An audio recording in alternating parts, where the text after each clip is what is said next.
మత్స్యకార సోదరులకు సంబంధించినటువంటి ఫిషింగ్ హార్బర్లో ఉన్నటువంటి బోట్లను దొంగతనంగా పాండిచ్చేరికి సంబంధించినటువంటి కరైకల్ జిల్లాకు సంబంధించినటువంటి యజమానులు బోట్లను రాత్రికి రాత్రి మన హార్బర్ నుంచి తొలగించినటువంటి విషయాన్ని అందరి దృష్టిలో ఉన్నప్పటికీ ఈ రోజున మత్స్యకారుల సోదరుల యొక్క మనోభావాలు వారి ఆలోచనలు ఈ రోజున మాకు వేటకి ఇబ్బంది పడే పరిస్థితికి వచ్చింది.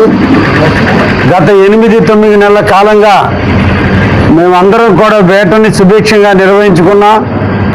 మేమందరం కూడా ఆర్థిక వెసులుబాటు మాకు కలిగింది. తమిళనాడుకు సంబంధించిన పాండిచ్చేరికి సంబంధించిన బోట్ల వల్ల మన ప్రాంతంలో ఉన్న మత్స్య సంపద అంతా కూడా వాళ్ళు దోచుకొని పోతున్నారు. ప్రభుత్వాలు నిర్ణయించినటువంటి హద్దుల్లో కాకుండా గట్టుకే వచ్చి మా వల్లన్నీ తెగిపోతున్నాయి. మాకు చెందాల్సినటువంటి మత్స్య సంపద అంతా కూడా కరైకల్ వాళ్ళు తీసుకెళ్తున్నారు అనేటువంటి ఆలోచన దాదాపు 30 సంవత్సరాల నుంచి కూడా మత్స్యకారుల్లో ఉన్నటువంటి బాధ, ఆవేదన, ఎన్నో రకాలైనటువంటి ఇబ్బందులు ఎదుర్కొన్నటువంటి పరిస్థితి. లాస్ట్ ఇయర్ వారే స్వయంగా మన ప్రాంతానికి విచ్చేసినటువంటి బోట్లను తీసుకొచ్చి ఫిషింగ్ హార్బర్లో పెట్టి వాటిని వాళ్ళ అజమాయిషీలో ఉంచుకొని పోలీస్ స్టేషన్లో కేసు కూడా నమోదు చేయించి ఉన్నటువంటి పరిస్థితుల్లో రాత్రికి రాత్రి ఈ నెల లాస్ట్ మంత్ మార్చి 17వ తేదీన 4 బోట్లు వెళ్ళిపోయినటువంటి పరిస్థితి. అందరూ ఆవేదనలో ఉన్నారు, అందరూ ఇబ్బందుల్లో ఉన్నారు. ఈ రోజున వాళ్ళ యొక్క కట్టుబాట్లు, వాళ్ళకున్నటువంటి క్రమశిక్షణ, వాళ్ళకున్నటువంటి విధి విధానాలు ఈరోజు అందరూ కూడా సముద్రంలో కూడా పోకుండా ఈ రోజునే వాళ్ళందరూ కూడా ఈరోజు బాధాతప్త హృదయంతో వాళ్ళు ఉన్నారు. ఈ విషయాన్ని మన రాష్ట్ర అభివృద్ధి ప్రదాత అయిన చంద్రబాబు నాయుడు గారి దృష్టికి వెళ్ళింది. వారు ఇమ్మీడియట్లీ స్పందించారు. ఇటీవల నాయుడుపేటకు వచ్చిన, మొన్నటి రోజున ఉదయగిరికి వచ్చిన ఆయన మొదటి ఉపన్యాసంలోనే మత్స్యకారులకు అందరికీ ఏ ఒక్కరికి కూడా అన్యాయం చేసినా సహించేది లేదు. ఇమ్మీడియట్లీ వాళ్ళకి ఏవైతే కోరికలు కోరుతున్నారో, వారి ఇబ్బందులు ఏవైతే ఉన్నాయో వాటన్నిటినీ కూడా పరిష్కరించడానికి ఈ ప్రభుత్వం ముందు ఉంది అని చెప్పి వారు తెలియజేసిన వెంటనే మత్స్యకారుల సోదరుల యొక్క ఆలోచనల మేరకు ఎక్కడైతే మద్రాసు కరైకల్ దగ్గర నుంచి బోట్లు మన ప్రాంతానికి వస్తున్నారో, మన ప్రాంతానికి వచ్చేటువంటి బోట్లలో 23 గట్టు నుంచి 23 కిలోమీటర్ల అవతల వాళ్ళు వేట చేసుకోవాలి తప్ప 23 కిలోమీటర్ల యువతలకి గట్టు సైడ్కి వాళ్ళు రాకూడనటువంటి నిషేధాజ్ఞలు ఉన్నప్పటికీ కూడా వాళ్ళు మన 23 కిలోమీటర్ల దగ్గర కాదు కదా, గట్టుకి 1 కిలోమీటర్, 1/2 కిలోమీటర్ దూకా వచ్చి మన బోట్లని, మన మత్స్య సంపదని ఇబ్బంది పెడుతున్నారు. కాబట్టి వీటిని గస్తీ నిర్వహించాలి, ఇంకా భవిష్యత్తులో ఇటువంటి పరిస్థితులు రాకుండా చూసుకోవాలనే ఉద్దేశంతో ఈ రోజున మనకున్నటువంటి నెల్లూరు జిల్లా, ఇప్పుడు ఉన్నటువంటి తిరుపతి జిల్లాలో ఉన్నటువంటి దుగ్గిరాజపట్నంలో ఈరోజు హై స్పీడ్ మోటార్స్ని 3 మోటార్స్ని రిపేర్ చేపించి ఆ 3 మోటార్స్ యొక్క గస్తీలో ఈ రోజున సముద్రం అంతా కూడా గస్తీ పడుతూ ఎక్కడ కూడా 23 కిలోమీటర్లు దాటి ఒడ్డు వైపుకు రానియకుండా చూడటం, వస్తే వాటి మీద కేసులు పడడం, లేదంటే హై స్పీడ్ బోట్ల ద్వారా వాళ్ళని పట్టుకొని గెట్టుకు తీసుకొచ్చి వాటిని సీజ్ చేయటం, ఈ కార్యక్రమానికి అంతా కూడా ఈరోజు ప్రభుత్వం నాంది పలికింది. అయితే మత్స్యకార సోదరులు ఇంకా కూడా వాళ్ళు కోరిన కోరికలు ముఖ్యంగా హై స్పీడు బోట్లు ఉండాలి, మద్రాసుకు సంబంధించిన, పాండిచ్చేరికి సంబంధించినటువంటి బోట్లన్నీ కూడా 600 హార్స్ పవర్తో ఉంటున్నాయి. వాటిని పట్టుకోవాలన్నా మనం చాలా ఇబ్బందులు ఎదుర్కోవాల్సి వస్తుంది.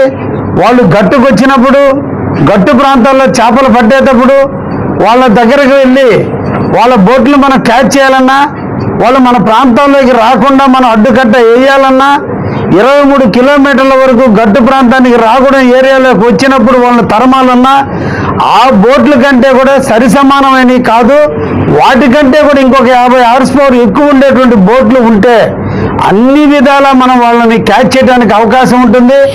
ఆ బోట్లు మా అజమాయిషీలో ఉంచండి.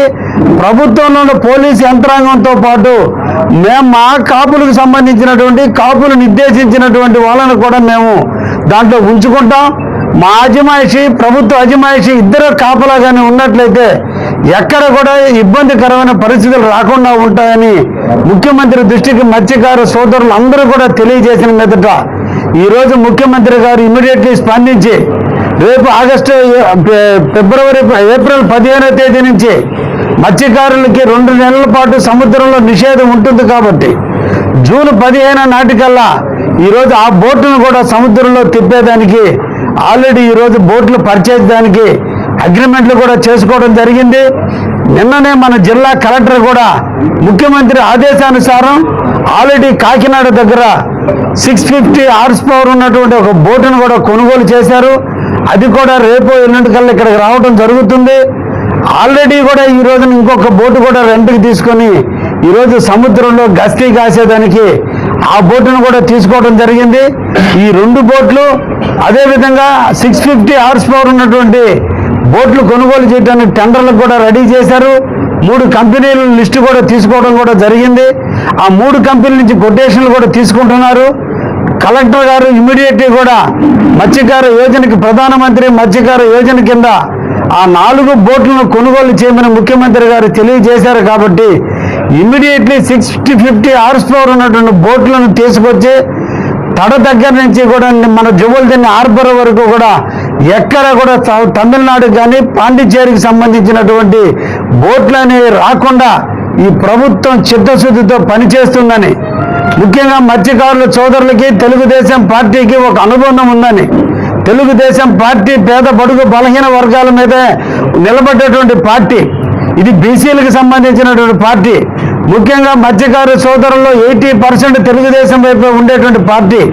ఈరోజు రాష్ట్రంలో తెలుగుదేశం ప్రభుత్వం ఉన్నప్పుడే ఎక్కడ హార్బర్ల నిర్మాణానికి శ్రీకారాలు చుట్టినా, ఎక్కడ మత్స్యకార భరోసాలు అందించినా, వలలు అందించినా, మోటార్లు అందించినా, సబ్సిడీల ద్వారా మత్స్యకారులకి ఏ రకమైనటువంటి బెనిఫిట్స్ ఇచ్చినా ఒక తెలుగుదేశం పార్టీ ఇవ్వడం కూడా జరిగిందనే విషయాన్ని కూడా మత్స్యకారులందరికీ కూడా తెలిసిన విషయమే. ఈ రోజున ముఖ్యమంత్రి గారు ఎలక్షన్లో మేనిఫెస్టోలో పెట్టినట్టుగానే మీ మత్స్యకార భరోసా 10,000 కాదు, నేను ముఖ్యమంత్రి అయిన వెంటనే 20,000 రూపాయలు చేస్తానన్న ధర్మిల ఆల్రెడీ 20,000 రూపాయలు ఈరోజు మత్స్యకార కుటుంబాలకు అందరికీ కూడా ఈరోజు అందించినటువంటి విషయాన్ని కూడా మనందరం కూడా గుర్తుంచుకోవాలి. మళ్ళా ఏప్రిల్ 15వ తేదీ లోపు మీ అందరికీ కూడా మళ్ళా మత్స్యకార భరోసా కింద 20,000 రూపాయలు ఇవ్వబోతున్నారు. ఈరోజు వైసీపీ అదేవిధంగా ఇతర కొంతమంది రకరకాల దుష్ప్రచారాలు చేస్తూ పార్టీకి అన్యాయం చేసేటువంటి పరిస్థితులు ఏర్పడుతున్నాయి. ఈ సందర్భంగా మత్స్యకారు సోదరులందరికీ కూడా తెలియజేసేది, ఏదన్నా మీకంటూ అభివృద్ధి జరగడానికి నాంది పలికినటువంటి పార్టీ తెలుగుదేశం పార్టీ. ఈరోజు ముఖ్యమంత్రి గారు మీకోసం 4 బోట్లను కొనుగోలు చేస్తున్నారు. ఎక్కడ కూడా 23 కిలోమీటర్లు దాటి గట్టుకొస్తే ఇమ్మీడియట్లీ కూడా ఆ రాష్ట్రాలకు సంబంధించిన బోట్లను సీజ్ చేసేటువంటి పరిస్థితికి ఈరోజు గవర్నమెంట్ కూడా ముందు చూపుతో ముందుకు పోతుంది. అదేవిధంగా జువల్దిన్ని హార్బర్లో కూడా 2 బోట్లు ఇక్కడే పెట్టబోతున్నారు. రేపు జూన్ 15వ తేదీన మీరందరూ కూడా గంగమ్మ తల్లి దగ్గరికి మళ్ళా మీరు వెళ్ళే నాటికి సముద్రంలోకి మీరు చేపలు పట్టేదానికి వెళ్ళే నాటికి ఇవన్నీ పూర్తి చేసి ఏ ఒక్క మత్స్యకారుడికి జీవితంలో అన్యాయం జరగకుండా చూసే బాధ్యత ఈ రోజున ఈ ఫ్రంట్ ప్రభుత్వం తీసుకుంది. మన ముఖ్యమంత్రి శ్రీ నారా చంద్రబాబు నాయుడు గారు మీ ఆలోచనలకి, మీ మనోగతాలకి, మీ అవసరాలకి, మీకున్నటువంటి ఆలోచనలకు తగ్గట్టుగా ఈ ప్రభుత్వం పనిచేస్తుందనే విషయాన్ని కూడా మీ అందరికి కూడా తెలియజేస్తూ, అదేవిధంగా మీరు మత్స్యకారుల సోదరులు ఏ ఆవేదనతో అయితే మీరు రేపో ఎల్లుండో మీరు మీటింగ్ పెట్టుకోబోతున్నారు, దయించి దుష్ప్రచారాలు నమ్మొద్దు. మీరు ఎటువంటి మీటింగ్ పెట్టుకున్నా అన్ని రకాల అండదండలు తెలుగుదేశం, బీజేపీ, జనసేన సంకీర్ణ ప్రభుత్వం అందిస్తుంది. ఎక్కడా కూడా పోలీసుల యొక్క మిమ్మల్ని అబ్స్ట్రాక్ట్ చేయటం అంటూ జరగదు. దయించి ప్రతిపక్షాలు చేసేటువంటి కుట్రలను మీరు భగ్నం చేయాల్సినటువంటి అవసరం ఉంది. ఈరోజు మనం నిరంతరం కూడా ఈరోజు ఇటీవల కాలంలో ఇచ్చినటువంటి మోటార్లు మీరు చూశారు, వలడిస్తున్నారు, మత్స్యకార భరోసా ఇస్తున్నారు. ఈరోజు ప్రధానమంత్రి మత్స్యకార యోజన కింద 1,20,00,000 రూపాయలు బోటు ఇచ్చేదానికి ప్రభుత్వం సిద్ధంగా ఉంది. మహిళల పేరు మీద బోటు తెచ్చుకుంటే 72,000 లక్షల రూపాయలు సబ్సిడీ ఇచ్చేటువంటి పరిస్థితి ఉంది. 1,20,00,000లో 72 లక్షల రూపాయలు సబ్సిడీ పోతే 48 లక్షల రూపాయలు బ్యాంకు ద్వారా కానీ మీరు కానీ పెట్టుకుంటే ఈరోజు మన జువ్వలదిన్నె హార్బర్లో ఎన్ని బోట్లు వేయడానికైనా ఈరోజు ప్రభుత్వం సిద్ధంగా ఉంది.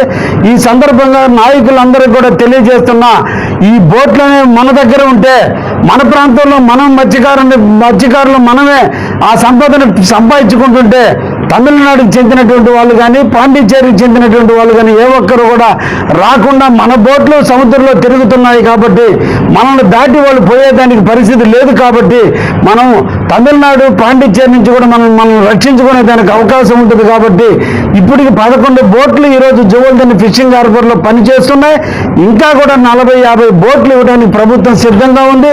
ఈరోజు ఏప్రిల్ 1వ తేదీ నుంచి వచ్చే మార్చి 31 నాటికి మన రాష్ట్రానికి కొత్తగా బోట్లు దాదాపు 60 బోట్లకి ఈరోజు మంజూరై ఉన్నాయి. ఈ దాంట్లో మనం ఎక్కువ మంది మన ప్రాంత వాసులు ఆ బోట్లు కానీ తీసుకోగలిగితే మగవారి పేరు మీద పెట్టుకుంటే 40% సబ్సిడీ 48 లక్షలు వస్తుంది. ఆడవాళ్ళ మీద పెట్టుకుంటే 60% సబ్సిడీ వస్తుంది, 72 లక్షల రూపాయల సబ్సిడీ వస్తుంది. కాబట్టి ఈ పథకాన్ని కూడా సద్వినియోగం చేసుకుని మనం తమిళనాడు నుంచి వచ్చేటువంటి బోట్లకి, పాండిచ్చేరి నుంచి వచ్చేటువంటి బోట్లకి మనం కూడా మన రక్షణ కల్పించుకునే వాళ్ళం అవుతాం.